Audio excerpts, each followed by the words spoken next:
Olá, assombrados. Eu sou o Arquivista e hoje vou trazer mais um relato perturbador para vocês aqui no canal. Bom, esse relato de hoje é diferente, pesado, do tipo que me fez olhar pela janela algumas vezes enquanto lia. E olha que eu já li muita coisa aqui. Ah, e claro, não esquece de deixar o seu like no vídeo. Isso ajuda muito o canal a crescer.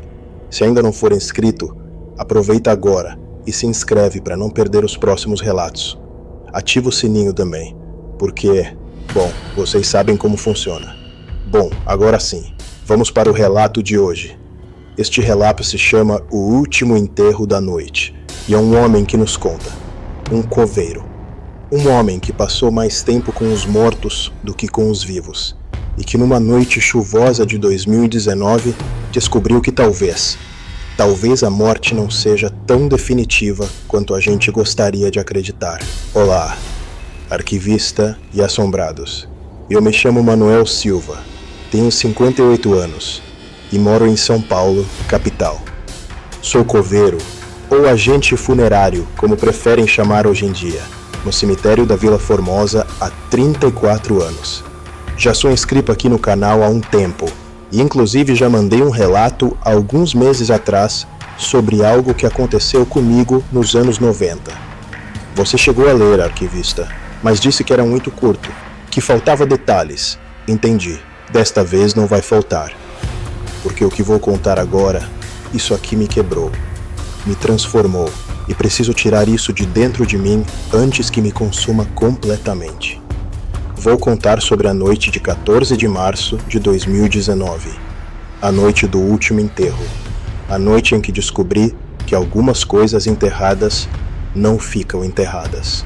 Tem uma coisa sobre trabalhar com a morte que ninguém te conta quando você é jovem e aceita o emprego porque precisa do dinheiro. Você se acostuma, não completamente, nunca completamente, mas o suficiente para que o peso vá diminuindo com os anos. O suficiente para você conseguir cavar uma cova, baixar um caixão, jogar terra em cima e ir para casa jantar sem pensar muito nisso.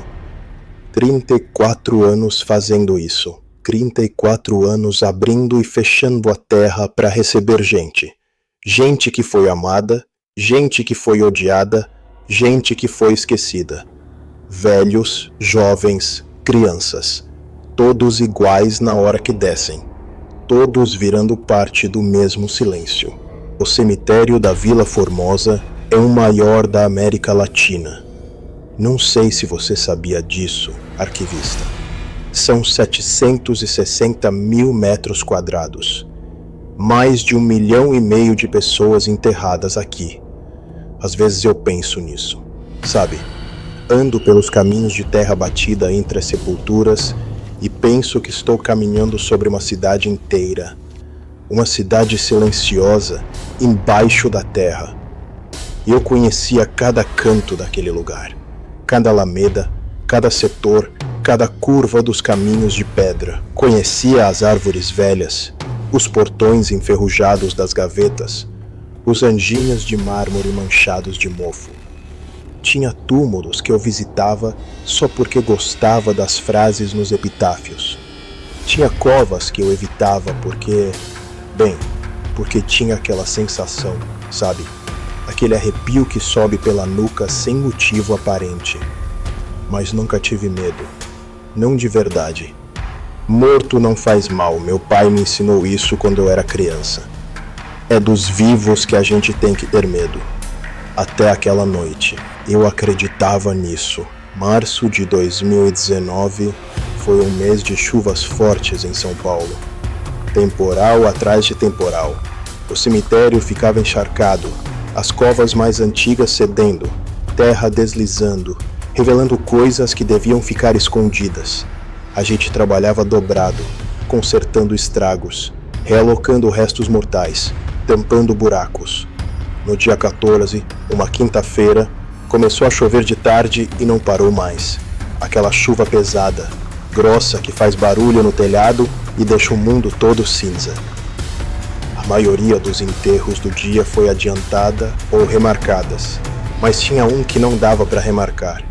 Era um enterro municipal, indigente, Sem família, sem ninguém para reclamar do horário. A papelada tinha atrasado. O corpo ficou retido no IML mais tempo que o previsto, e quando finalmente liberaram, já era tarde. O caixão chegou ao cemitério às 18h47. Eu lembro do horário porque olhei no relógio e pensei, lá vamos nós. Meu supervisor, o Ademir, veio falar comigo no depósito. Anuel, vai ter que ser você. Os outros já foram embora. Eu estava guardando as ferramentas, meio molhado ainda do serviço da tarde. Enterro noturno, Ademir. Sério? É indigente. Ninguém vai vir. É só descer e cobrir. Meia hora, no máximo. Ele tinha aquela cara de quem já sabia que eu ia aceitar. E ele estava certo. 34 anos no cemitério. Eu já tinha feito enterros noturnos antes. Não eram comuns, mas aconteciam. Qual setor? Perguntei. Setor 12, quadra C. Já tá aberta. Setor 12, lá no fundo.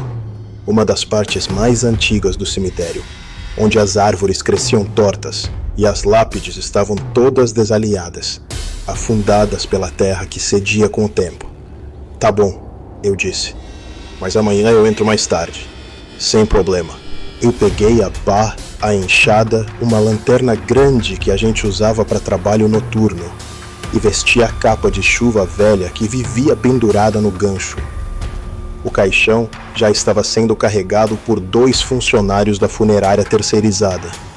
Eram garotos jovens que eu não conhecia. Eles mal olharam para mim. O trabalho deles era só deixar o corpo no lugar. O resto era comigo. Saímos na chuva. A luz do dia já estava quase toda apagada. Aquele crepúsculo sujo de dia nublado, onde não tem pôr do sol, só o cinza escurecendo até virar preto. A chuva caía direto, pesada, fazendo poças nos caminhos de terra. O som dela abafava tudo. Não dava para ouvir os carros da avenida, não dava para ouvir nada além da água batendo na terra, nas folhas, na pedra. Seguimos pelo caminho principal até a bifurcação do setor 9. Depois pegamos a alameda de ciprestes. As árvores formavam um túnel escuro em cima da gente. Os galhos se entrelaçando, pingando. Eu iluminava o caminho com a lanterna, enquanto os garotos carregavam o caixão, um em cada ponta. Era um caixão simples, madeira clara, barata, sem alças, os que a prefeitura fornece. Quanto falta? Um dos garotos perguntou. A voz dele saía cansada. Uns 300 metros, respondi, e xingou baixo. Eu não liguei. Continuei andando. O setor 12 era separado dos outros por uma cerca baixa de ferro, mais simbólica que funcional. Metade das hastes estava enferrujada, caída. Passamos pela abertura que servia de portão e entramos. Ali era mais escuro. As árvores eram maiores, mais velhas. Os galhos pesados se curvavam sobre as sepulturas. Não tinha iluminação pública naquele canto. Só a lanterna na minha mão e o clarão ocasional de um raio longe. O Adracê ficava no canto esquerdo. Caminhei contando as fileiras de túmulos até achar a cova aberta. Ela tinha sido cavada de tarde, antes da chuva piorar. Agora estava com uns 10 centímetros de água no fundo. A terra das bordas, empilhada do lado, estava encharcada, virando lama. Aqui, eu disse. Os garotos colocaram o caixão no chão, ao lado da cova, com um suspiro de alívio. A gente pode ir? Um deles perguntou. Podem. Eles saíram rápido, quase correndo na chuva. Em menos de 1 minuto eu já não via mais as lanternas deles. Fiquei sozinho com o caixão, a chuva e 1,5 milhão de mortos ao meu redor. Respirei fundo. Coloquei a lanterna numa lápide próxima, apontada para a cova. A luz iluminava a água acumulada lá embaixo, escura, barrenta. Não tinha jeito. Ia ter que descer ele assim mesmo. Eu tinha uma corda no ombro. Passei ela por baixo do caixão, nas 2 extremidades, e comecei a descer ele devagar, sozinho. Era leve. Corpo de indigente. provavelmente desnutrido. Não pesava quase nada. O caixão tocou a água com um barulho surdo. Eu soltei a corda. Ele ficou ali, torto, meio afundado na lama do fundo. Foi nessa hora que eu ouvi um barulho. Não da chuva, não da água. Um barulho diferente, vindo de algum lugar próximo. Eu congelei, segurei a respiração. Tentei ouvir de novo. Nada, só a chuva. Balancei a cabeça. Tá ficando velho, Manuel, pensei comigo mesmo. Peguei a pá e comecei a jogar terra. A terra encharcada é pesada. Cada pá cheia pesa o dobro do normal. A água escorre dela enquanto você ergue, pingando de volta na pilha. E quando a terra cai dentro da cova, o som é abafado, úmido, como se a própria terra estivesse engolindo algo. Eu trabalhava no ritmo, uma pá atrás da outra, mecânico, automático. 34 anos fazendo isso. O corpo já sabe o movimento sozinho. Não precisa pensar, só fazer. A chuva escorria pela capa, pingando do capuz. Minha bota afundava na lama a cada passo. Eu respirava pelo nariz, devagar, controlado. O vapor da minha respiração saía em nuvens pequenas, mesmo com a chuva. Estava frio, mais frio que deveria para um março em São Paulo. Tentei não pensar nisso. Tem uma coisa sobre enterros que virou ritual para mim ao longo dos anos. Eu sempre olho para o caixão antes de cobrir completamente. Sempre. Mesmo sabendo que tem alguém ali dentro, mesmo sabendo que é só um corpo, só um resto, eu olho. É uma forma de reconhecimento, sabe? De dizer, eu vi você, você existiu. Com indigentes é diferente, mas ainda assim eu olho. A lanterna jogava sombras duras dentro da cova. O caixão já estava meio coberto, a madeira clara escurecendo com a terra molhada. Dava para ver ainda a parte de cima, onde fica a tampa. Simples, sem nome, sem nada. Quem era você? Pensei. Qual era seu nome de verdade? Você tinha família? Amigos? Alguém que ainda lembra de você, mesmo que não saiba que você morreu? Perguntas que eu fazia sempre, mas nunca em voz alta. Continuei jogando terra. Foi quando eu estava na metade, uns 20 minutos depois de começar, que eu ouvi de novo. Aquele barulho. Parei. Pá no ar, corpo imóvel. Escutei. Chuva. Só chuva. Água batendo em folha, em pedra, em terra. Mas tinha algo mais. Algo abaixo da chuva. Um som agudo, distante, como um chiu. Não, não era isso. Era uma risada de criança. Meu estômago apertou. Virei a cabeça devagar, olhando ao redor. A lanterna iluminava só a cova e as lápides mais próximas. O resto era escuridão total. Preto. Aquele preto denso de lugar sem luz nenhuma, onde a chuva vira um muro cinza que te isola do mundo. Tem alguém aí e a voz saiu mais alta que eu pretendia. Silêncio. Só a chuva. Esperei mais uns segundos. Nada. Tá louco, velho, pensei comigo mesmo. Você tá cansado, ouvindo coisas. Voltei a jogar terra, mas agora mais rápido. Queria terminar logo. A verdade, arquivista, é que eu nunca tinha me sentido desconfortável no cemitério à noite. Não daquele jeito. Já tinha ficado até tarde outras vezes. Já tinha trabalhado sozinho em setores vazios. Já tinha ouvido barulhos estranhos que depois descobri que eram gatos, ou gambás, ou vento. Mas aquilo era diferente. Tinha uma sensação no ar. Uma presença. Como se o espaço ao meu redor estivesse ocupado, mas por algo que eu não conseguia ver. Joguei mais terra. A cova já estava quase cheia. Mais 10 minutos eu terminaria. Foi quando a lanterna piscou. Só uma vez. Um piscar rápido. Olhei para ela. A luz voltou ao normal. Bateria fraca, provavelmente. Aquela lanterna era velha. Já tinha dado problema antes, mas meu coração acelerou mesmo assim. Continuei. Mais rápido agora. Pá, terra, cova. Pá, terra, cova. A pilha de terra ao lado estava quase no fim. Só mais um pouco. E então eu ouvi passos. Passos na lama. Atrás de mim. Larguei a pá e girei. Rápido, pegando a lanterna. Apontei a luz. Nada. Só fileiras de túmulos. Cruzes, lápides tortas, árvores pingando. Nada se mexendo. Tem alguém aí? Gritei dessa vez. Minha voz ecoou e morreu na chuva. Nenhuma resposta. O coração batia forte agora. Podia sentir ele na garganta. Eu tinha certeza. Certeza absoluta. Eu tinha ouvido passos. Passos de alguém andando na lama. Não eram passos de bicho. Eram passos de gente. Fiquei parado ali, lanterna apontada para a escuridão, esperando. Esperando algo aparecer, algo se mover. Nada aconteceu. Respirei fundo. Uma vez. Duas. Você tá cansado. Tá ouvindo coisas. Termina logo e vai embora. Me virei de volta para a cova. E foi aí que eu vi. No chão, ao redor da cova. Pegadas. Pequenas. De criança. Pisadas na lama, nítidas, recentes. Formando um círculo ao redor do buraco. Meu corpo inteiro congelou. Não. Não, não, não.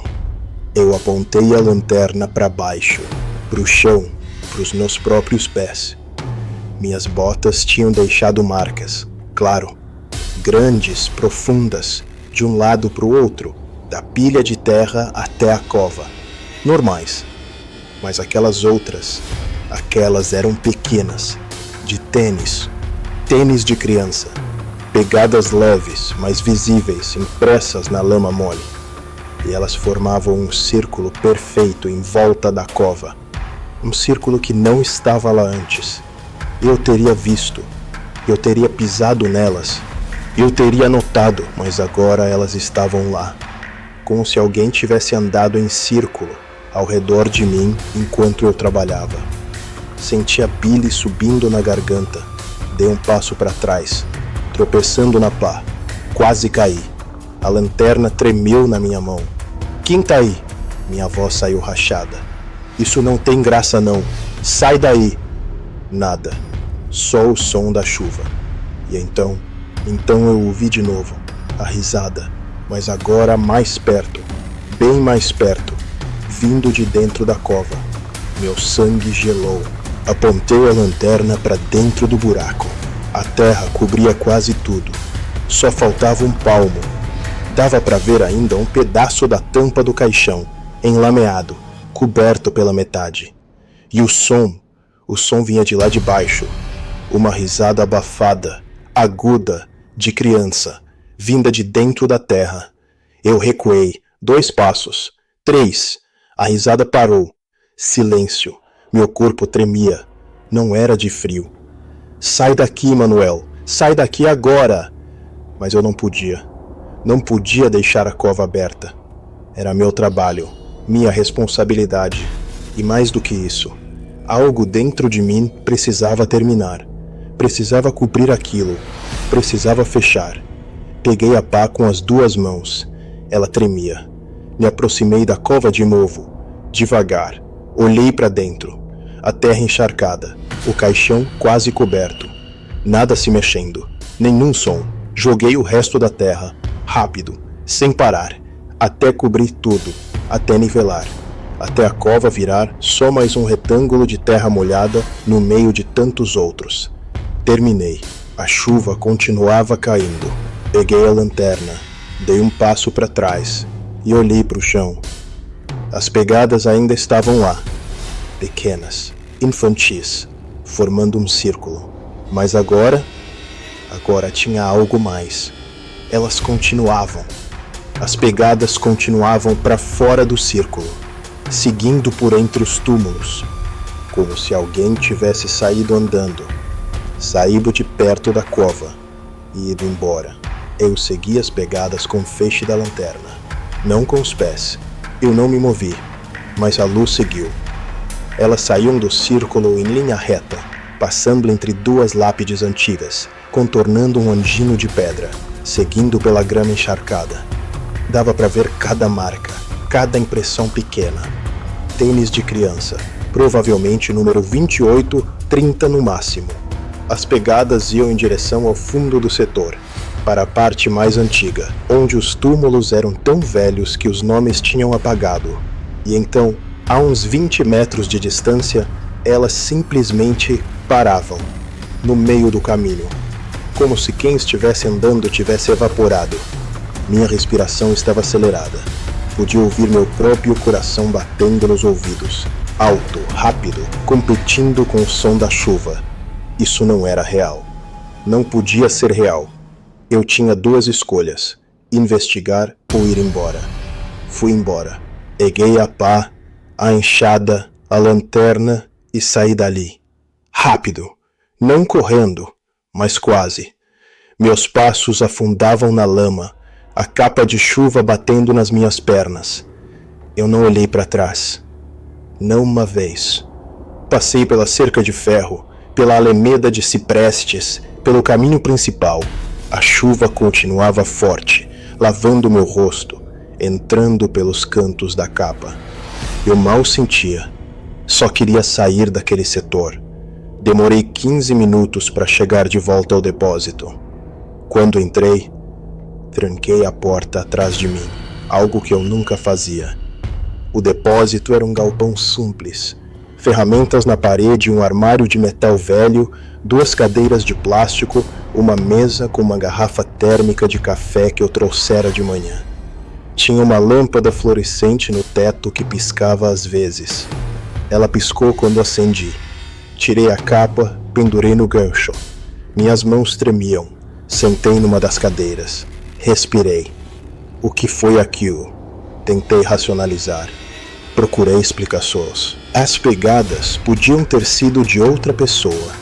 Alguém que passou por ali antes, durante a tarde, antes da chuva piorar. Algum visitante que se perdeu, algum funcionário. Mas não fazia sentido.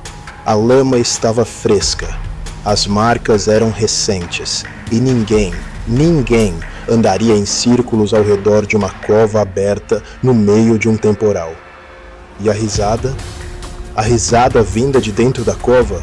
Eco, foi eco, som viajando pela terra, distorcido pela chuva. Mas eu não acreditava nisso, nem um pouco. Me levantei, andei até o armário, abri. Peguei uma garrafa de cachaça que ficava escondida no fundo, atrás das luvas de trabalho. Não era minha, era do Toninho, outro coveiro, mas ele não se importaria. Tomei um gole, direto da garrafa. O líquido queimou descendo, mas ajudou, um pouco. Olhei para o relógio na parede, 20h14. Olhei para o telefone fixo na mesa. Podia ligar para o Ademir, contar o que aconteceu. Mas contar o que exatamente? Que eu ouvi risadas? Que vi pegadas? Ele achar que eu tava louco. Ou bêbado. Não, tinha outra coisa que eu podia fazer. As câmeras. O cemitério tinha um sistema de segurança. Não era nada sofisticado, mas tinha algumas câmeras espalhadas pelos setores principais. Elas gravavam direto num DVR velho que ficava na sala da administração. Eu tinha acesso. Todos os funcionários antigos tinham. Peguei o molho de chaves no armário. A chave da administração estava lá. Saí do depósito. A chuva tinha diminuído um pouco, mas ainda caía. Atravessei o pátio até o prédio da administração. Uma construção baixa de tijolo, com um pequeno toldo na entrada. Destranquei a porta. Entrei. Acendi as luzes. As fluorescentes zumbiram e iluminaram o corredor estreito. Cheiro de mofo e papel velho. Tinha 3 salas. A da secretaria, a do Ademir e a de segurança. Fui direto para a sala de segurança. Era um cubículo apertado. Uma mesa de fórmica, um monitor velho de computador, o DVR embaixo, fios para todo lado. Tinha uma cadeira giratória com estofado rasgado. Sentei. Liguei o monitor. A tela piscou e mostrou a interface do sistema. 4 câmeras ao vivo, dividindo a tela em 4 quadrantes. Portão principal, estacionamento, capela, Setor 5, nenhuma no setor 12, mas tinha uma no setor 9, próxima à bifurcação. Ela cobria parte do caminho que eu tinha usado para ir e voltar. Mexi no sistema. Não era complicado. Eu já tinha usado antes, quando sumiram ferramentas e a gente precisou verificar quem tinha pegado. Selecionei a câmera do setor 9. Voltei à gravação. 18h50. A imagem era em preto e branco, granulada, com carimbo de data e hora no canto. Dava para ver o caminho. As árvores dos lados. Parte das sepulturas. Apertei play. 18h52. Eu apareci na tela, andando na frente, lanterna na mão. Atrás de mim, os 2 garotos carregando o caixão. Tudo normal. Passamos pela câmera e saímos do quadro. Avancei a gravação. 19h17. Os 2 garotos voltaram, sozinhos, andando rápido. Saíram do quadro indo em direção ao portão. Avancei mais. 19h35. Nada. Só chuva. Árvores se mexendo com o vento. 19h48. Nada. 23. Eu apareci de novo, voltando, sozinho, andando rápido. Parei a gravação. Voltei. Assisti de novo. Agora mais devagar, prestando atenção. Passei quadro por quadro a partir do momento em que os garotos saíram do enquadramento. 19h17. 19h18. 19h20. Nada. Só o caminho vazio. A chuva caindo. 19h25. Espera. Voltei. 19h24:13. Algo se mexeu no canto da tela. Pausei. Olhei mais perto. Não dava para ver direito. Era um vulto, pequeno, na borda do enquadramento, entre as árvores. Avancei quadro por quadro. 19h24:14. O vulto se moveu. Saiu de trás de uma árvore. 19h24:15. Dava para ver melhor agora. Era uma criança. Meu estômago despencou. Uma criança pequena. Talvez 6, 7 anos. Vestindo algo escuro. Parada ali, no meio do caminho. Embaixo da chuva. Imóvel. Olhando na direção do setor 12. Na minha direção. 19h24:16. A imagem ficou cheia de estática por um segundo. Aqueles riscos brancos que aparecem quando o sinal falha. 19h24:17. A estática passou. A criança não estava mais lá. Senti um calafrio subir pela espinha. Voltei à gravação. Assisti de novo. A criança aparece. Fica parada. Estática. Desaparece. 3 segundos no total. Aumentei o volume do monitor. Tinha áudio. Ruim. Cheio de chiado, mas tinha. Coloquei o fone de ouvido que estava pendurado no gancho ao lado do monitor. Voltei a gravação até 19h24:10. Apertei play. Som da chuva. Chiado. Estática do áudio. 19h24:13. A criança aparece. E então eu ouvi. Abaixo do chiado. Abaixo da chuva. Risadas. Risadas de criança. Várias. Não era só uma.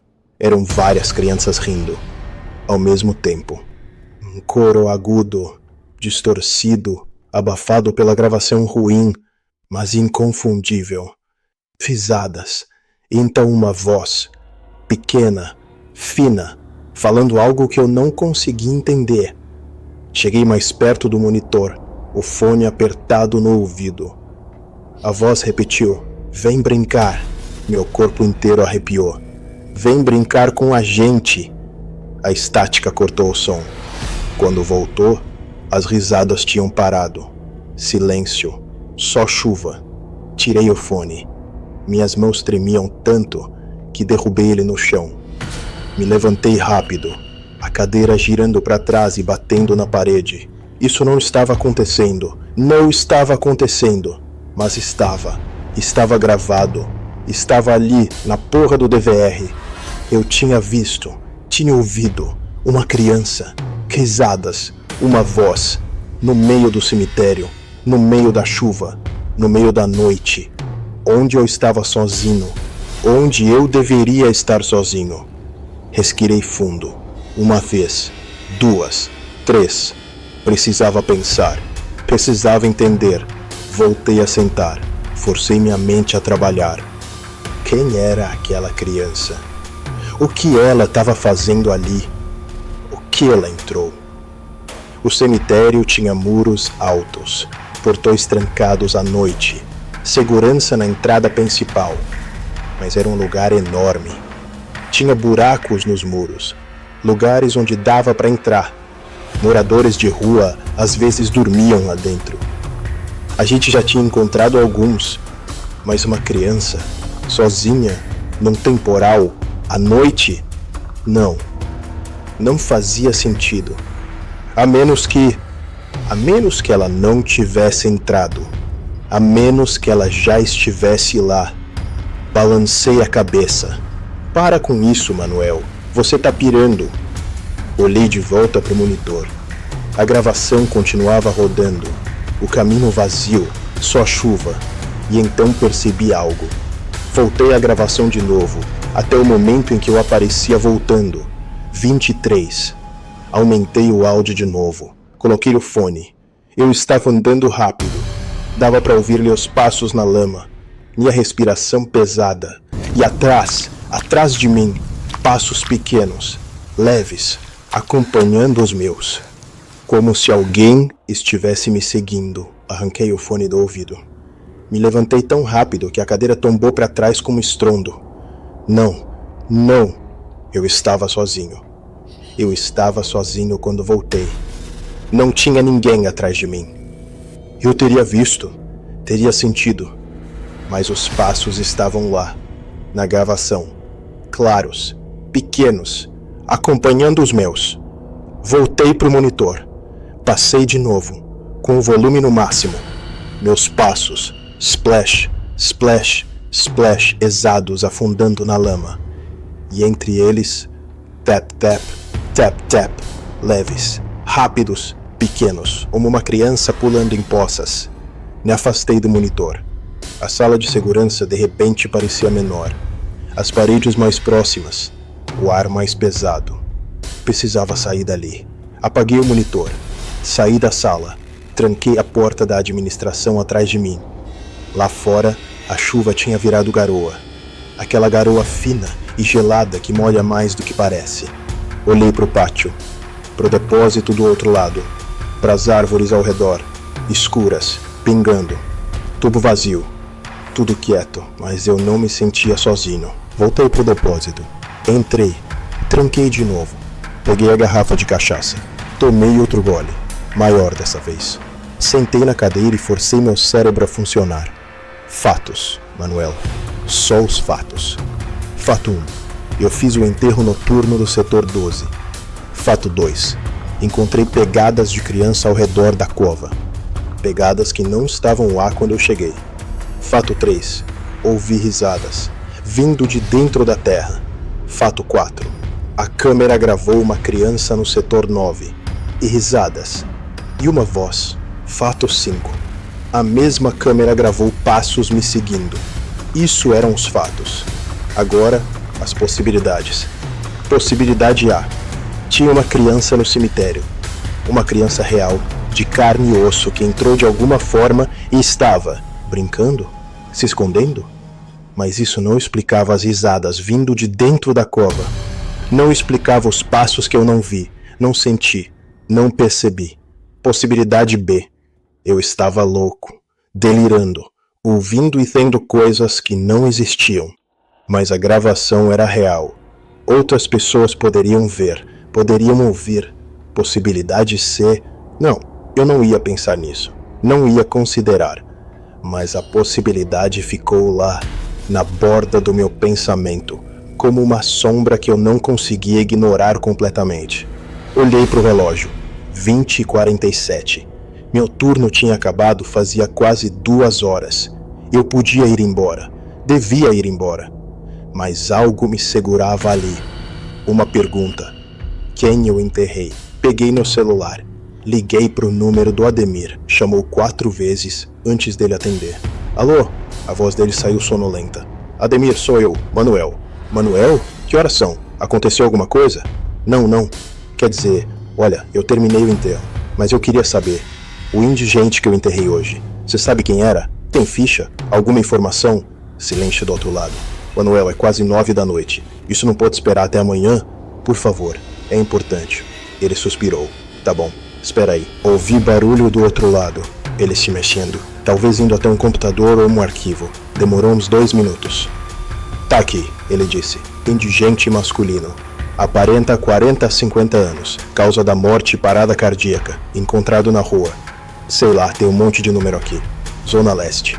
Por quê? E o nome? Tem nome? Não identificado. Sem documentos. Por isso foi pra vala comum municipal. Setor 12, quadra C. Essa é vala comum? Não, vala comum é no setor 18. Esse daí foi... Espera, mais barulho de papel. Foi uma concessão especial, solicitada pela... pelo quê? Pela assistência social. Tem uma observação aqui. Sepultar no setor 12C, próximo ao jazigo 145.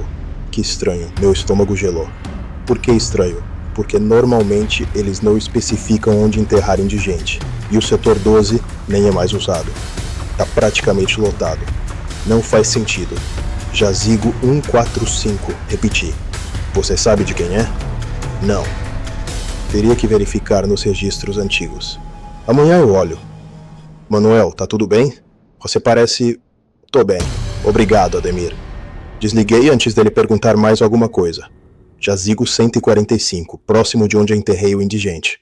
Por quê? Quem tinha pedido isso? E por que especificamente ali? Olhei pela janela suja do depósito. Dava para ver lá longe as luzes fracas do portão principal. O resto era escuridão. O setor 12 ficava do lado oposto. Mergulhado no preto, eu não queria voltar lá. Tudo em mim gritava para não voltar lá. Mas eu precisava saber.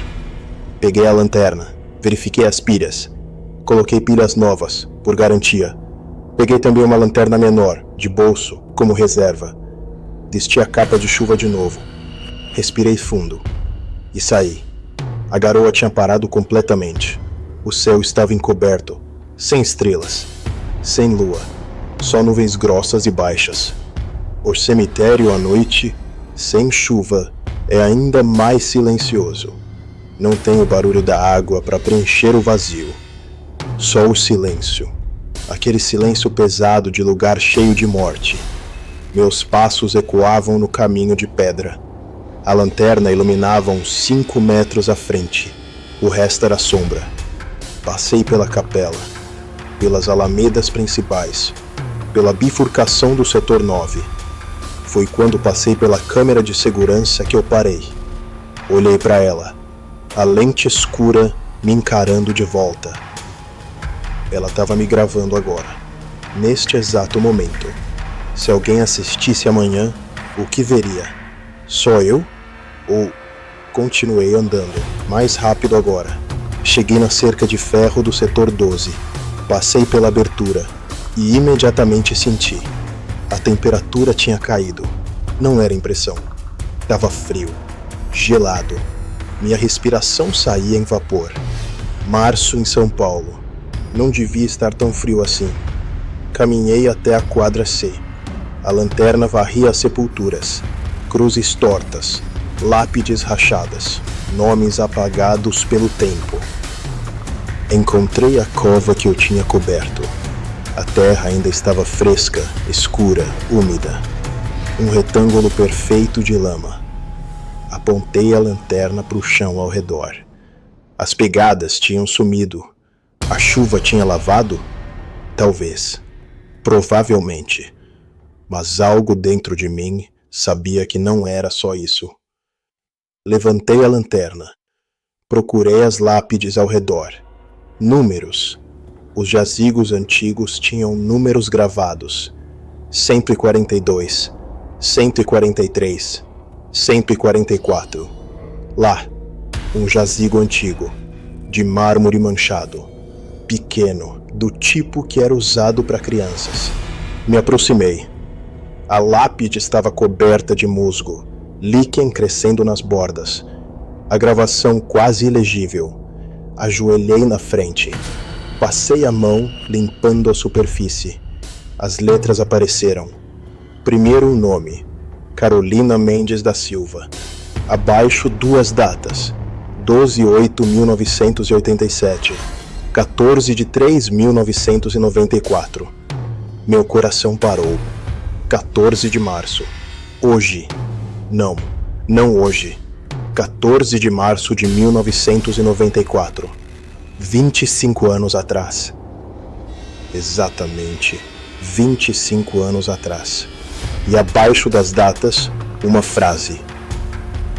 Deus guarda suas crianças. Um dia brincaremos de novo. Senti um arrepio percorrer meu corpo inteiro. Me levantei, dei um passo para trás e ouvi. Atrás de mim, um barulho. De terra sendo mexida. Me virei. A cova que eu tinha coberto. A terra estava se mexendo. Algo estava saindo. A terra se movia em ondas, como se algo embaixo estivesse empurrando, pulsando, tentando sair. Larguei a lanterna. Ela caiu no chão, rolou, a luz girando e criando sombras dançantes pelos túmulos. A terra da cova se abriu. Uma fenda, pequena primeiro, depois maior. E uma mão saiu, pequena, infantil, pálida como papel. Meu corpo inteiro travou. Não conseguia me mover. Não conseguia respirar. Só olhar. A mão tateou a borda da terra, procurando apoio. Os dedos pequenos se cravaram na lama. E então outra mão apareceu. E ela se puxou para fora.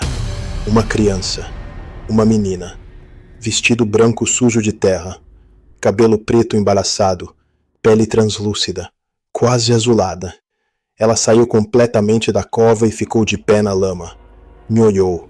Os olhos eram vazios. Não brancos. Não pretos. Vazios. Como se não houvesse nada ali. Só buracos onde os olhos deviam estar. Você demorou, ela disse. A voz era doce. Infantil. Normal. Completamente normal. E isso era o pior de tudo. Eu tentei falar. Tentei gritar. Nada saiu. A gente estava esperando, ela continuou. Esperando faz tanto tempo. A gente? E então eu vi. Atrás dela. Saindo de trás das lápides. Surgindo das sombras. Aparecendo do nada. Mais crianças. Dezenas delas. Todas pálidas. Todas com os mesmos olhos vazios. Todas vestidas com roupas de outras épocas. Anos 50, 60, 70, 80, 90. Crianças mortas de décadas diferentes. Elas formaram um círculo ao meu redor, como as pegadas tinham formado ao redor da cova. Vem brincar, disse a menina. Carolina. Tinha que ser Carolina. Vem brincar com a gente. Encontrei minha voz. Eu não, vocês não. A gente não tem com quem brincar, disse um menino à minha direita. Devia ter uns 8 anos.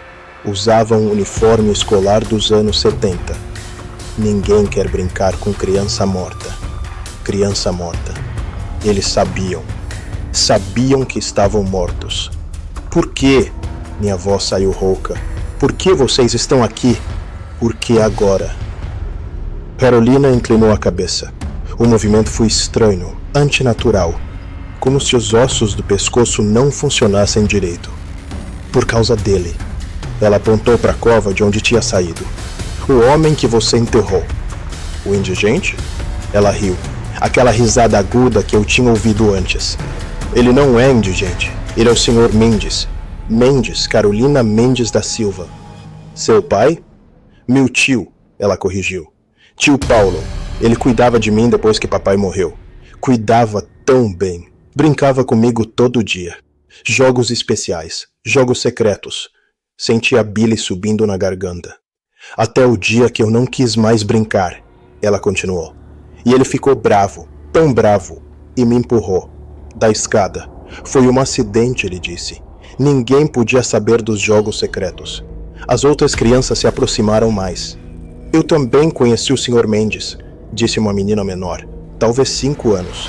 Só que para mim, ele era Sr. Roberto. Para mim, era tio Carlos, disse outro. Professor João, disse mais um. Padre Francisco, sussurrou uma voz atrás de mim. Meu estômago revirou. O mesmo homem. Nomes diferentes. Décadas diferentes. Quantos anos eu não consegui terminar? Ele era velho, disse Carolina. Muito velho. Mais velho do que parecia. Ele sabia truques para parecer mais novo, para mudar de nome, para fazer as pessoas esquecerem. Isso é impossível. Muita coisa é impossível. Ela sorriu. Não tinha dentes. Só gengiva preta. Mas acontece mesmo assim. O círculo apertou mais. Ele morreu. Carolina continuou. Finalmente morreu. Coração parou. Sozinho. Sem nome. Sem ninguém. Como ele merecia. Mas por que aqui? Por que enterrar ele aqui? Porque alguém sabia, ela disse. Alguém que trabalha com os mortos. Alguém que achou os registros antigos, que conectou os pontos, que percebeu o padrão. Crianças mortas, acidentes, sempre perto dele, sempre. E essa pessoa quis fazer justiça, quis que ele fosse enterrado aqui, perto da primeira, perto de mim. Ademir? Não, não podia ser. E agora ele está aqui, Carolina abriu os braços, com a gente, para sempre. E a gente pode brincar com ele, os mesmos jogos, toda noite para sempre. Um som veio da cova, um grito, abafado pela terra, um grito de homem, de desespero absoluto. Ele não gosta dos jogos, disse Carolina, mas a gente gosta muito. As crianças riram, todas juntas. Um coro de risadas infantis que gelou meu sangue. E você, Carolina olhou para mim com aqueles olhos vazios. Você trouxe ele pra gente. Você cobriu ele com terra. Você selou ele aqui. Eu não sabia. Por isso a gente gosta de você, ela continuou. Por isso a gente quer que você fique, para brincar também. Não, consegui dizer. Não, eu preciso ir. Ninguém vai embora, disse o menino de uniforme. Não de noite. Não depois de ver a gente. Eles se aproximaram mais. Eu podia sentir o frio emanando deles. Um frio mortal, de tumba, de terra úmida, de decomposição. Por favor, implorei. A gente só quer um amigo, disse Carolina. Um amigo adulto, que não faça coisas ruins, que brinque direito. Ela estendeu a mão para mim. Vem! Não! Encontrei forças não sei de onde. Me virei. Empurrei duas crianças. Minha mão passou através delas como névoa gelada. E corri. Corri como nunca tinha corrido na vida. Atrás de mim, as risadas explodiram. Altas, agudas, dezenas de crianças rindo. E passos. Passos pequenos, correndo atrás de mim. Tropecei numa raiz. Caí. Me levantei. Continuei correndo. As risadas vinham de todos os lados agora. Não só de trás. Dos lados, da frente, de cima, como se o cemitério inteiro estivesse rindo. Passei pela cerca de ferro, pelo caminho principal. Meus pulmões queimavam. Meu coração ia explodir. Mas eu não parei. As risadas me seguiram até o portão principal. E então, quando passei pelo portão, quando pisei na calçada, quando saí oficialmente do cemitério, silêncio. Completo. Absoluto. Me virei, ofegante. O cemitério estava escuro e quieto. Normal, como se nada tivesse acontecido. Mas então, bem no portão, na linha entre o cemitério e a rua, Carolina estava lá, parada, me olhando com aqueles olhos vazios. A gente vai esperar, ela disse, e sua voz, mesmo distante, chegou clara aos meus ouvidos. A gente tem tempo, todo o tempo do mundo, e você vai voltar. Todo mundo volta, mais cedo ou mais tarde. Ela sorriu aquele sorriso sem dentes. Até breve, Sr. Manuel. E desapareceu, como fumaça. Como se nunca tivesse estado ali. Eu não voltei pro cemitério naquela noite. Fui para casa, direto. Peguei o primeiro ônibus que apareceu. Sentei no fundo, tremendo, a roupa ainda úmida de chuva e suor. O motorista me olhou estranho pelo retrovisor. Eu devia estar com uma cara péssima. Cheguei em casa, era quase meia-noite. Moro sozinho desde que minha esposa morreu, há 6 anos. Câncer. Enterrada no mesmo cemitério onde eu trabalhava. Tranquei a porta. Todas as trancas, até a que eu nunca usava. Fui pro banheiro. Tomei banho. Água quente. Mais quente que eu aguentava. Tentando tirar aquele frio de dentro dos ossos. Aquele fio de tumba que as crianças tinham deixado em mim. Não adiantou. Não dormi naquela noite. Fiquei sentado na cozinha, tomando café atrás de café, olhando pela janela, esperando o sol nascer, esperando a luz do dia tornar tudo aquilo um pesadelo distante. Mas não tornou. Às 7 da manhã, meu telefone tocou. Ademir, Manuel, onde você tá? Você não veio trabalhar. Eu não tô bem, Ademir. O que aconteceu foi por causa de ontem? Do enterro? Silêncio. Como explicar? Como contar? Ademir, o indigente que foi enterrado ontem. Você sabia quem ele era? Pausa do outro lado. Do que você tá falando? O pedido para enterrar ele no setor 12, perto do jazigo 145. Você sabia por quê? Manuel, eu não sei de nada disso. Foi um pedido que veio direto da assistência social e eu só repassei a ordem. Você não pesquisou?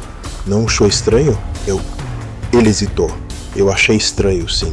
Mas não é meu trabalho questionar. E você sabe como é. Às vezes tem esses pedidos específicos. Família distante que aparece, essas coisas. Jazigo 145 é de uma criança. Carolina Mendes da Silva. Morreu em 14 de março de 1994. Silêncio longo. Como você sabe disso? Eu fui verificar. Ontem à noite. Você voltou ao cemitério, sozinho, à noite? Precisava entender, Ademir. E descobri coisas. Que coisas? Expirei fundo. Acho que o homem que enterramos, acho que ele era parente dela. E que ele fez coisas ruins, com ela e com outras crianças. Mas silêncio. Manuel, você tá me assustando. Tem mais, Ademir. Mas você não vai acreditar. Tenta. Eu tentei. Contei sobre as pegadas, as risadas, a gravação da câmera. Não contei sobre as crianças saindo da terra. Isso era demais, até pra mim. Quando terminei, Ademir ficou quieto por tanto tempo que achei que tinha desligado. Eu vou verificar as câmeras, ele disse finalmente. E vou pesquisar sobre esse homem, sobre a criança. Se o que você tá dizendo for verdade, é verdade. Então alguém sabia. Alguém na assistência social sabia quem ele era e quis que ele fosse enterrado lá de propósito. Manuel, tira uns dias de folga. Você tá precisando. Ademir, eu não vou voltar. O quê? Eu não consigo. Não depois de ontem. Eu tô pedindo demissão. Manuel, não seja precipitado. Você trabalha aqui há 34 anos. Eu sei, e é tempo demais. Tempo demais com os mortos. Desliguei antes dele tentar me convencer. Passei o resto do dia pesquisando. Internet, jornais antigos online, registros públicos. Carolina Mendes da Silva, morta aos 6 anos. Acidente doméstico, queda de escada. Morava com o tio, Paulo Mendes, após a morte dos pais no acidente de carro. Paulo Mendes desapareceu 3 meses depois da morte dela. Nunca foi encontrado, mas achei outras coisas. Roberto Santos, professor, suspeito de abuso infantil em 1978. Desapareceu antes do julgamento. Carlos Ferreira, vendedor, vizinho de uma menina de 5 anos que morreu afogada em 1983. Mudou-se logo depois. João Oliveira, zelador de escola. 3 crianças morreram em acidentes durante seus 2 anos de trabalho. Nunca mais foi visto depois de 1969. Francisco Souza, falso padre, preso em 1962 por se passar por religioso. Solto por falta de provas sobre outras acusações. Sumiu em 1963. Nomes diferentes, décadas diferentes. Mas quando eu encontrava fotos, Era sempre o mesmo rosto, o mesmo homem, envelhecendo devagar demais, mudando de identidade, circulando por São Paulo, sempre perto de crianças.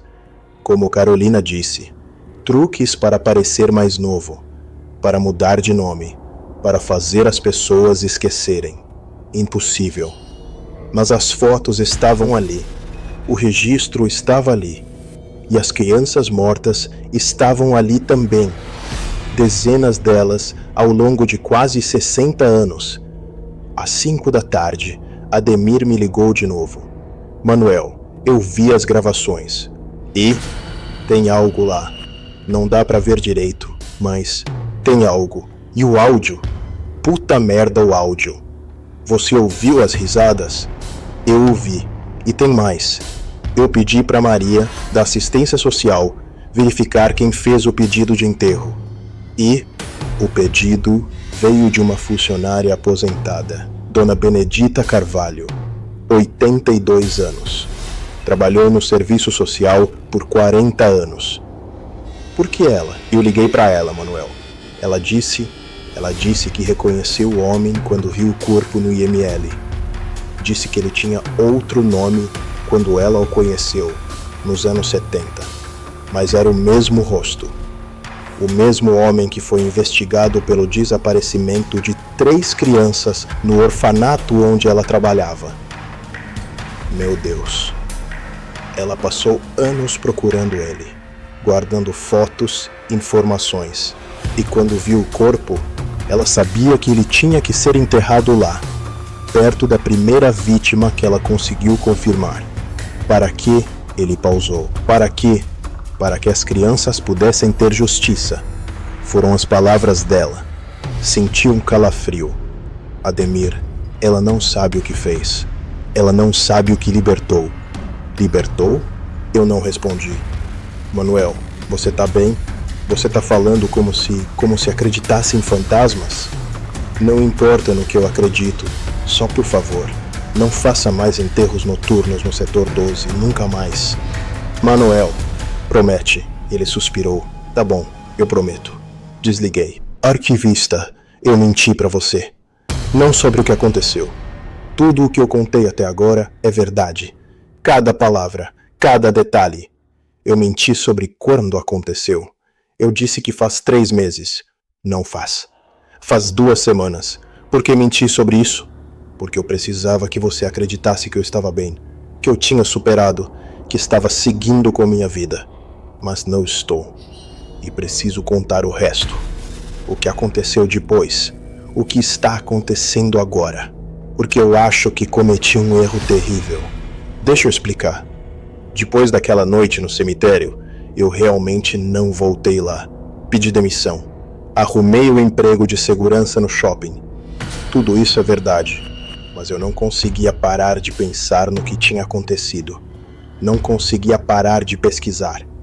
Paulo Mendes, Roberto Santos, Carlos Ferreira, João Oliveira, Francisco Souza. Quantos outros nomes ele teve? Quantas outras crianças? E mais importante, como ele fazia aquilo? Como ele mudava de identidade? Como ele fazia as pessoas esquecerem? Como ele viveu tanto tempo? Eu precisava entender. Então continuei cavando. Não covas, informação, arquivos públicos, registros de óbito, notícias antigas, relatórios policiais. E encontrei algo. Um padrão que eu não tinha notado antes. As mortes das crianças, elas sempre aconteciam em datas específicas. 14 de março, como Carolina. 23 de junho, 7 de setembro. 31 de outubro, 25 de dezembro. Datas importantes. Datas de poder, alguns diriam.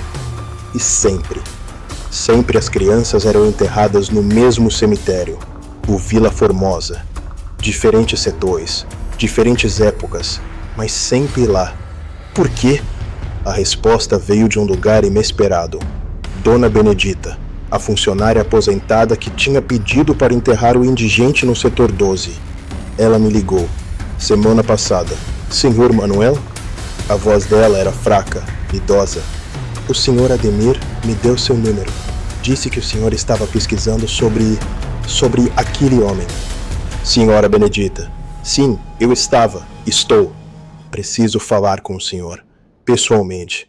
Tem coisas que eu não contei, não podia contar, mas agora eu preciso.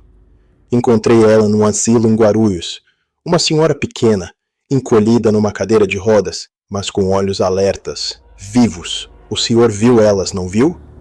Foi a primeira coisa que ela disse. As crianças. Eu não respondo, não precisava. Eu sabia que isso ia acontecer. Ela continuou. Era parte do plano. Plano? Ela pegou minha mão. Os dedos dela eram frios, ossudos, mas o aperto era forte. Aquele homem, ele não era normal. O senhor já descobriu isso. Ele vivia tempo demais, mudava demais. E as crianças, ele não só matava elas. O que mais ele fazia? Ele se alimentava delas. Não do corpo, da essência, da vida, da inocência. Era assim que ele continuava. Era assim que ele não envelhecia normal. Sentia enjoo. Mas tinha um preço, ela continuou. As crianças que ele matava, elas não descansavam. Ficavam presas, no lugar onde eram enterradas, esperando. Esperando o quê? Ele. Esperando ele morrer. Esperando ele ser enterrado, para poder ter vingança.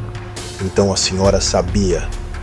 Eu sabia que quando ele morresse e fosse enterrado perto delas, elas iam acordar. Iam poder fazer com ele o que ele fez com elas, para sempre. A senhora as condenou. Condenou elas a ficarem presas com ele. Ela balançou a cabeça. Não, elas já estavam presas, há décadas. Agora pelo menos tem companhia. Tem ele. Mas elas queriam que eu ficasse. Tentaram me prender lá também. Porque o senhor viu elas. Entrou no mundo delas. Agora o senhor está marcado. Marcado? Ela apertou minha mão mais forte. O cemitério chama os marcados.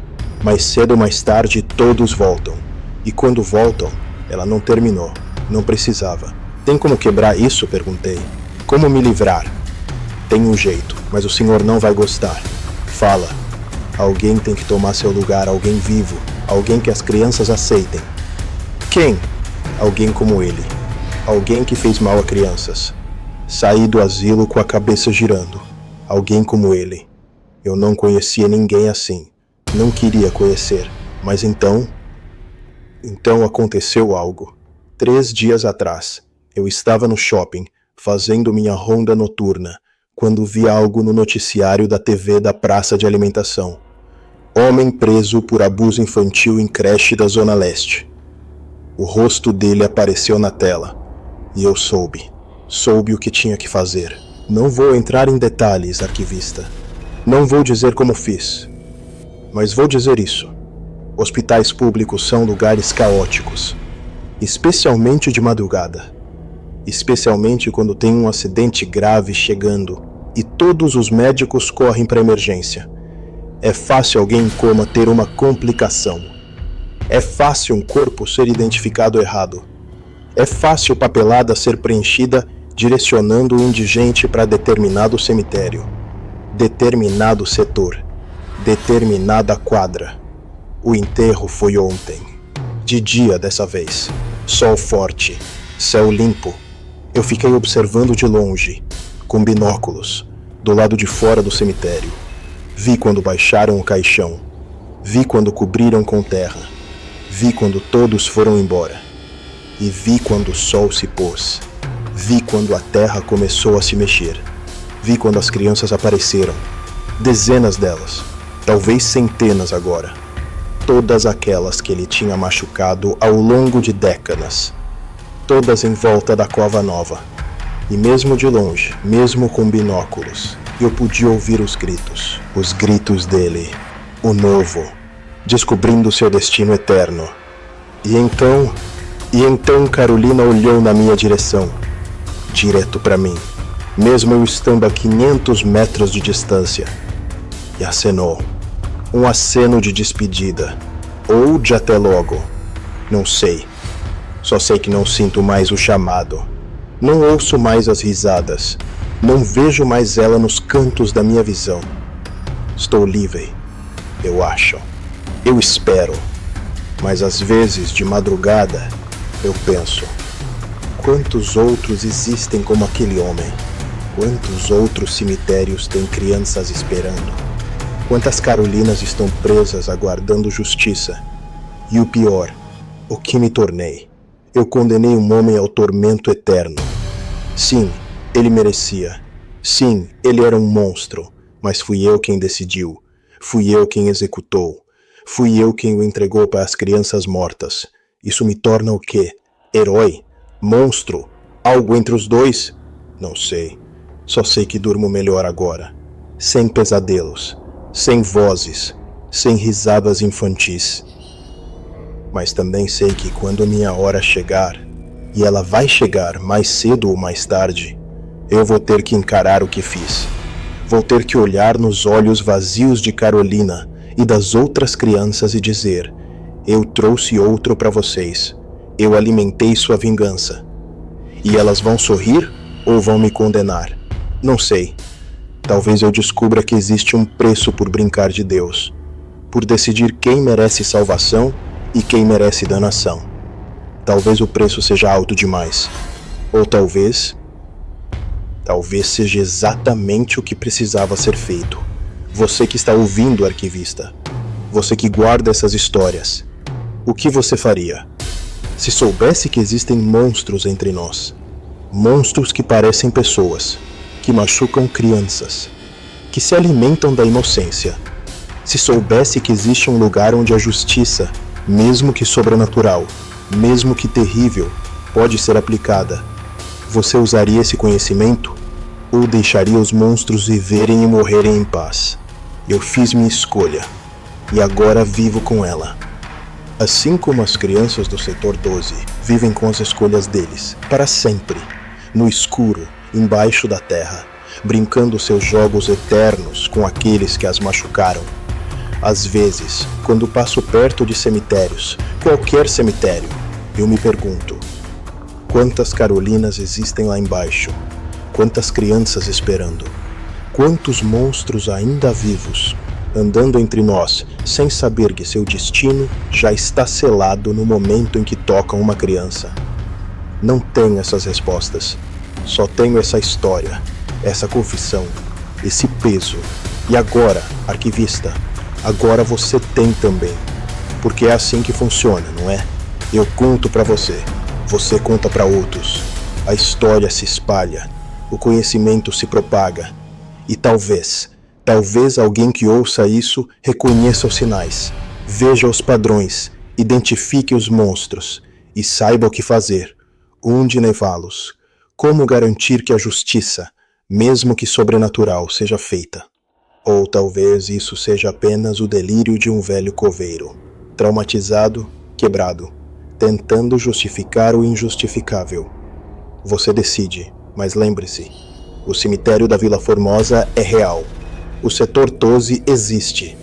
E as crianças estão esperando, sempre esperando, por justiça, por vingança, por companhia. E agora elas têm bastante companhia. Graças a mim. Que Deus me perdoe, se é que Ele perdoa coisas assim. Arquivista, essa história é sua agora.